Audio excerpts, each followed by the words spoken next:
Hello, welcome back to the 3 battle series. This video we're going on to wind Gua and we're starting with the hands battle. So the idea of wind Gua is much like the wind, you carry things along in the wind.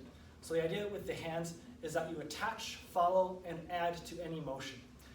So the way that we did this in Baguazhang, right? So he throws a punch in, right? We have this motion that pulls him into whatever we want to do, and then we follow up with an elbow strike.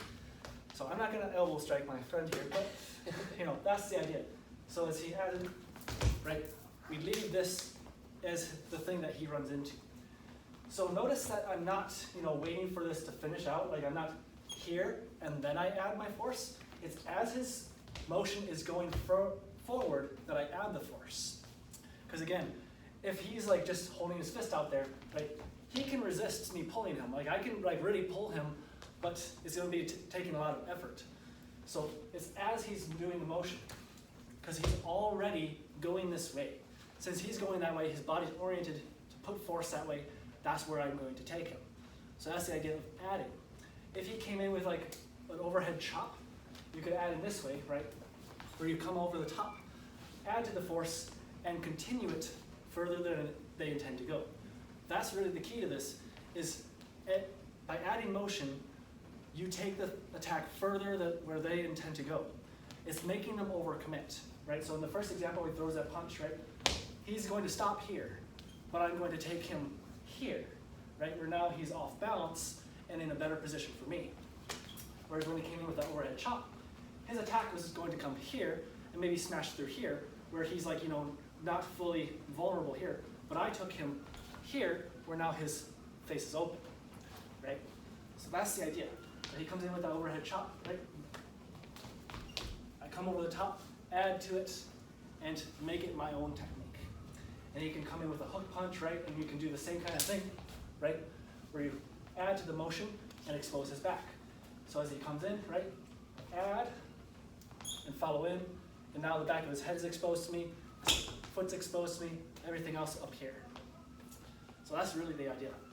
Another style that I often does this kind of attach and add, is Mantis. So he can throw in the punch, right? Mantis kind of likes this kind of posture, and it drops its weight through. So as he be throwing a punch, right? It's from here, I drop and I add, and then I come back up to attack. We call it flipping off in Mantis boxing. Not flipping off in the fun way that you do to people you hate, but to people that deserve a little bit more than that hate, I guess. Right, so he comes in, right, add, oops, sorry. You're good. Add to this force here, and immediately upon the plucking, right, immediately come back. So it's not going to be, right, I drag him down, and then I go back, but rather it's, right, I add, and then I bounce off of the technique. So that way there's no, gap between my defense and my attack. So you can kind of look at it in all these different kinds of ways. You're adding to whatever he's giving you. If he gives you a leg, like if he goes to kick you, right, I can hook that out of the way, right? In this particular example, his force is coming this way. He intends to stop here, where he'd stay balanced. But I took it a little bit further, where now he's a little bit off balance. I hook, right? At the same time I hook, I take the other hand to protect, right? And then this can either throw him or attack him, or just be the guard. You often see Shaolin poses, things like that, or like this, right? So you can think about them in these kinds of ways. So that's how you can use the wind Gua, the idea of adding to any motion, and the battle of the hands. See you in the next video.